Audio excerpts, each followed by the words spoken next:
What's up, y'all? AC here for another review, and today I'm reviewing Mach Hommy's latest release, Mach's Hard Lemonade.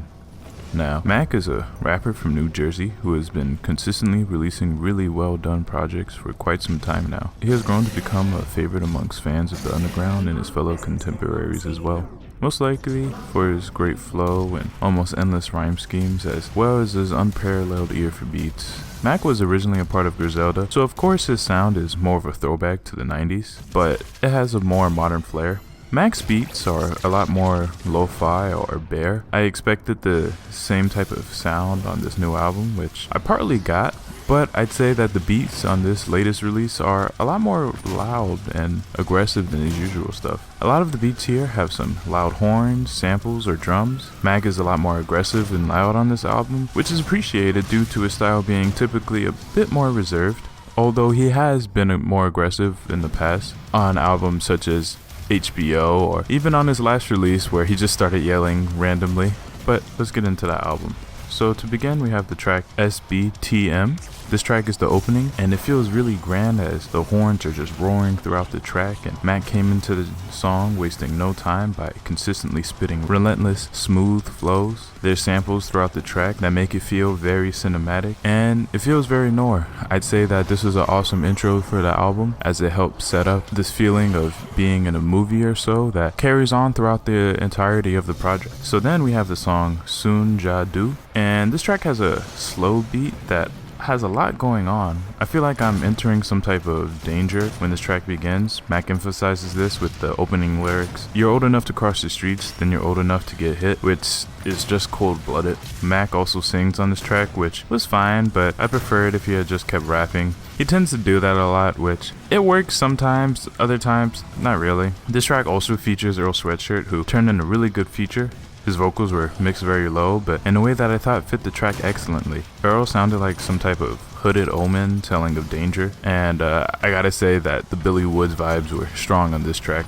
This track, Marshmallow Test, it's dope, elegant instrumental, and there's some heavenly sung vocals. Smoke Maldon has some heavy drums that absolutely knock with each hit. The horns in this track are haunting and as loud as the drums. The chemistry between the God Fahim and Mach is there as always. This track is just a boom bap banger. At first I was a little scared of the interlude because I tend to not really like interludes, but for the track Photocopy Sloppy, I actually really liked it. The instrumental was enjoyable, and I liked how Mach referred to his fans as investors instead of fans because they helped to create his dream or make it a reality, which I know a lot of rappers do, but I don't think I've ever heard a rapper call his fans investors, so I thought that was pretty cool.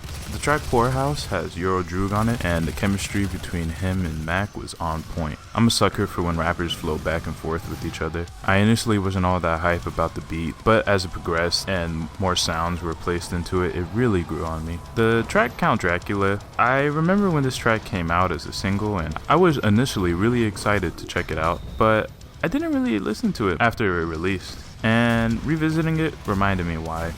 The verses were all just okay or a straight miss.